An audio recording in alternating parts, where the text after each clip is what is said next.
Aujourd'hui, on est où? On est sur la plage et on est juste en face de l'école. L'école, en fait, elle est juste en face de la plage, elle est juste en face de la mer. Donc les enfants, ils peuvent sortir de l'école et aller directement à la mer.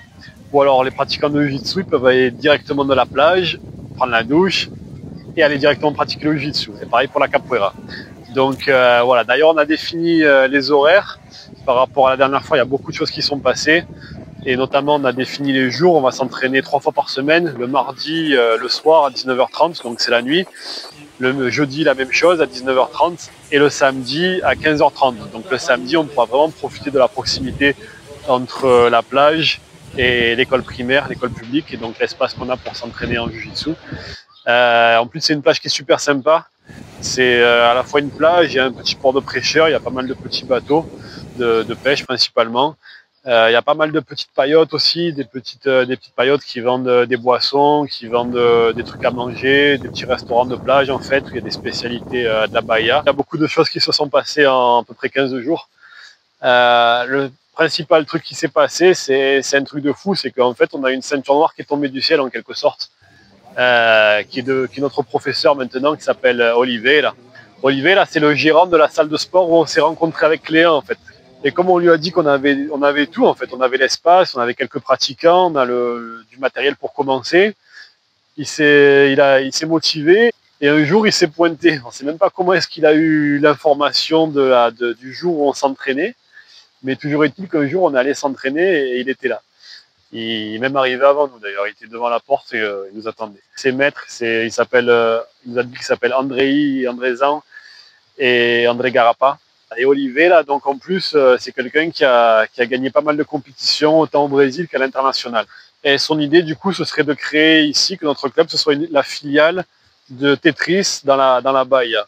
Apparemment, il a vu avec son maître à São Paulo, c'est tout à fait possible qu'on soit fédéré, qu'on soit affilié à leur équipe de São Paulo. Depuis qu'on a ouvert aussi, on a eu à force de laisser la porte ouverte, on a eu une vingtaine de personnes et principalement des enfants qui sont venus nous rejoindre et qui commencent à pratiquer avec nous.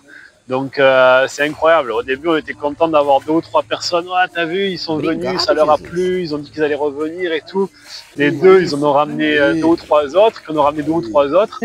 Donc là, actuellement, on était 5 adultes au départ, on est une dizaine d'adultes et il y a une quinzaine, voire une vingtaine d'enfants. Ça dépasse totalement ce qu'on envisageait de faire en fait. Nous, on voulait s'entraîner et tout d'un coup, on a plein d'enfants qui viennent. Et c'est pas juste qu'ils viennent, mais on voit à quel point ça leur plaît, on voit à quel point ils ont envie de s'améliorer, on voit à quel point ils ont envie d'apprendre. Et d'ailleurs, moi, ça me gêne, j'allais dire, ça me gêne un peu, ça me gêne beaucoup, la déférence qu'ils ont envers nous, parce que déjà, à part le ceinture bleue, quand il n'y a pas le prof, il y a que des débutants. Et du coup, comme il n'y a que nous, ils nous appellent maître en fait. Ils nous appellent maître, ils nous appellent professeur. Alors que nous, on n'est que des ceintures blanches.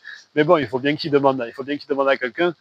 Donc nous, on est là, on leur répond quoi. Et du coup, ils sont tellement respectueux envers nous qu'ils nous appellent comme ça. Et autre chose aussi qui est, pour moi, c'est troublant, c'est que ils ont des aptitudes naturelles ou culturelles, je ne sais pas exactement, mais ils ont rien que des enfants de 7-8 ans, on leur laisse prendre les positions, etc., c'est normal, mais par exemple, ils sont dans le dos, on leur dit fais le mataléon, première séance de jiu-jitsu de leur vie, les gars, ils vont croiser les bras, ils vont faire ça, après, c'est pas propre, mais ils vont quand même comprendre que mataléon, c'est ça, ça, ça. On leur dit fais l'armlock, pareil, ils vont prendre un bras, ils vont jeter les jambes, ils vont se jeter vers l'arrière, tirer la garde. Les gars, première séance, ils tirent la garde. Ils savent que d'être dans la garde fermée du gars, c'est pas bon. Donc qu'est-ce qu'ils font? Ils tirent la garde, première séance. Les adolescents, c'est pas juste un, c'est des petits de 7-8 ans, c'est des adolescents de 14-15 ans, c'est des adultes d'une trentaine d'années. Ce qui est intéressant aussi, c'est que c'est pas du haut niveau, justement. C'est vraiment là, on est sur du monsieur tout le monde. Moi, je suis le monsieur tout le monde en France, et les gens ici, c'est les monsieur tout le monde du Brésil avec qui on s'entraîne. Du coup, on voit tous ces enfants parce que ça va vite, hein, l'histoire, parce qu'ils étaient deux. La première fois qu'il y en a qui sont venus, ils étaient deux. Au bout de la fois d'après, ils étaient 6 ou 7. Et là, ils sont entre 15 et 20. Si ça continue comme ça, ils vont être, je sais pas combien, moi, ils vont être une centaine d'ici 6 mois. Et ce qui est beau, c'est qu'au-delà de voir tout ce qu'ils apprennent, leurs aptitudes, ce qui est beau, c'est qu'ici, on est dans une région quand même, comment dire, il y a très peu de... C'est magnifique au niveau naturel, les plages, les cocotiers, mais une fois qu'on est sorti de ça, les enfants, ils peuvent être vite désœuvrés quand même. Ils peuvent être vite désœuvrés. Et quand on sait à quel point le jiu-jitsu, c'est fort, c'est un outil qui est fort en tant que développement personnel, pour nous, par exemple, pour nous en tant que Français ou même pour n'importe qui, j'essaye d'imaginer pour ces enfants d'une dizaine d'années, d'une quinzaine d'années, même peut-être encore plus à 15 ans d'ailleurs dans l'adolescence, à quoi ils peuvent être livrés s'ils restent trop chez eux avec les écrans, tout ça, ou s'ils restent trop dans la rue avec... au Brésil, ouais, il y a pas mal des fois de mauvaises influences, et qu'ils aient cette possibilité-là, qu'on leur a apporté en fait sans le vouloir. C'est touchant. D'un autre côté, c'est vraiment touchant et je pense que ça explique aussi la déférence qu'ils ont envers nous, qu'ils nous appellent maîtres, etc. Même si ça, pour nous, ça paraît peut-être un peu trop, pour moi en tout cas. Mais d'un autre côté, ça a du sens. Par rapport à leur contexte socio-économique, ça a du sens. Mais ça a du sens, mais il y a une réalité.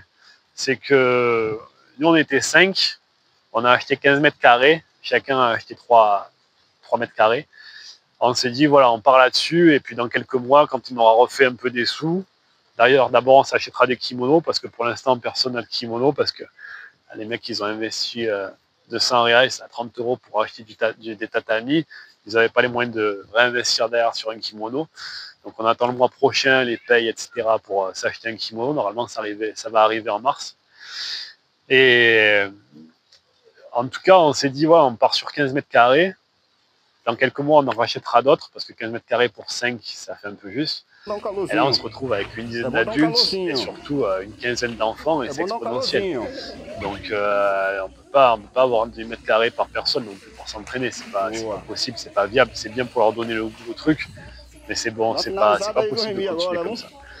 Du coup, là, la question qui se pose, c'est comment on va faire. La question qui se pose, c'est comment on va faire. La question qui se pose, c'est on a un projet social qu'on a fait naître malgré nous. Malgré nous, il y a des enfants qui étaient désœuvrés, des enfants qui étaient dans la rue. Il y a des enfants qui se retrouvent à penser, à manger, à dormir jujitsu tous les jours depuis 2 semaines. Et de notre côté, on a nous, qu'est-ce qu'on veut? Nous, on veut acheter des tatamis pour s'entraîner un peu. Moi, j'ai envie d'avoir le niveau d'une ceinture bleue un jour. Les collègues qui ont commencé, ils ont envie aussi de participer à des compétitions un jour, parce qu'ici, il y en a beaucoup au Brésil, il y a Cambora du choix, ils ont envie d'évoluer comme n'importe quel pratiquant. Donc là, on est face à un sérieux dilemme, en fait. On est face à un sérieux dilemme. Qu'est-ce qu'on fait?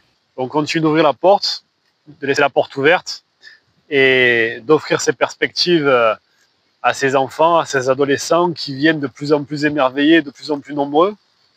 Ou est-ce qu'on referme la porte et qu'on se reconcentre sur le projet initial? Le projet initial, c'était un petit groupe d'adultes. On était 5, on est plus ou moins 10, et on s'entraîne, on essaie de progresser, de s'améliorer, et peut-être un jour de faire des compétitions.